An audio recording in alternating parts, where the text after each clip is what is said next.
What's going on, everyone, and welcome to this first episode of I'm Talking. So, I'm Talking is a new series I'm starting, which will basically just be me talking about various video game topics. So, I decided for the first episode we'd talk a little bit about the Dreamcast demise and why it died so early, and if there was anything Sega could have possibly done to extend the life of the system. So the first thing I'm going to talk about is some of the more popular theories as to why the Dreamcast didn't last as long as it did. And one of the first and most popular answers people have come up with, or answer that people have come up with, is the fact that the Dreamcast lacked the ability to play DVD movies. Now, as a lot of you know, the main rival to the Dreamcast, the PlayStation 2, had the ability to play back DVD movies, which was a big selling point for the PlayStation 2, as a lot of people at that point still had no DVD players in their home, and for many people like myself, it was their first DVD player. And this justified a lot of the costs of the PlayStation 2, as DVD players were still relatively expensive at that point, so buying a PlayStation 2 was basically buying a DVD player and a game console all in one, and it actually kind of saved some money.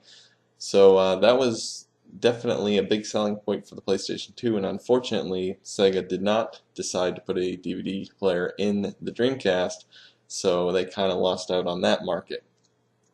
But another one of the reasons people have come up with is obviously piracy. Piracy was a big problem with the Dreamcast, as it was very easy to pirate games for it. All you had to do is run the game onto any standard compact disc or CDR disc and pop it in and play it. There was really nothing more to it than that. So that was a big problem.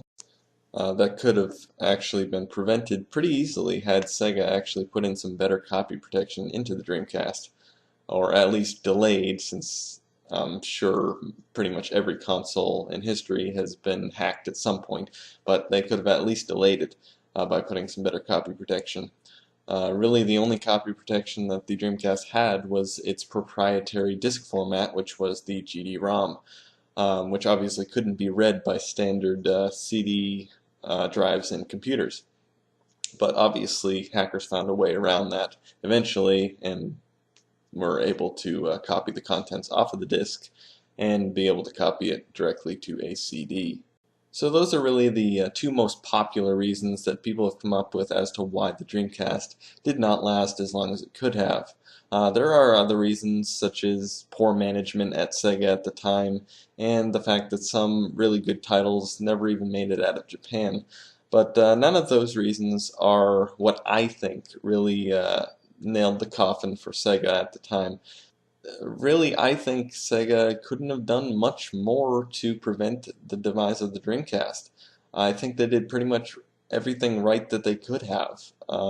Just a fantastic console. It has a ton of amazing titles and had tons of amazing features, such as the online capabilities built in and the VMU, which you can see copied by even by today's consoles. Take a look at the Wii U. But I think that the main reason why the Dreamcast died is simply Sega's shattered reputation at the time. Uh, Consumers just didn't see, consumers and developers and publishers just didn't see Sega as reliable anymore. Mainly because of the 32X, lack of support for that. That add-on or console, whatever you want to call it, did not last very long, and Sega just didn't give it the support that it needed. And also, obviously, the Sega Saturn. The Sega Saturn was unfortunately discontinued very early, as Sega decided to basically just drop support for it really early and focus on the Dreamcast, which angered a lot of people and developers alike.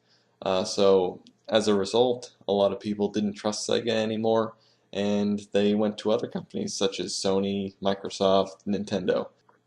And obviously, the developers just didn't want to support the console, and even retailers didn't trust Sega anymore, so they didn't really give Sega much shelf space for the Dreamcast. in stores, and I'm sure some stores didn't even carry the Dreamcast at all. But yeah, that's the main reason why I think the Dreamcast died so early. I don't think they could have done much more to prevent it. Uh, so yeah, I mean, what do you guys think? Uh, Tell me what you think in the comments. Maybe even make a video response and let me know your opinion. But anyway, guys, thanks for watching this video. I hope you enjoyed it. Please comment, rate, subscribe, and thanks for watching.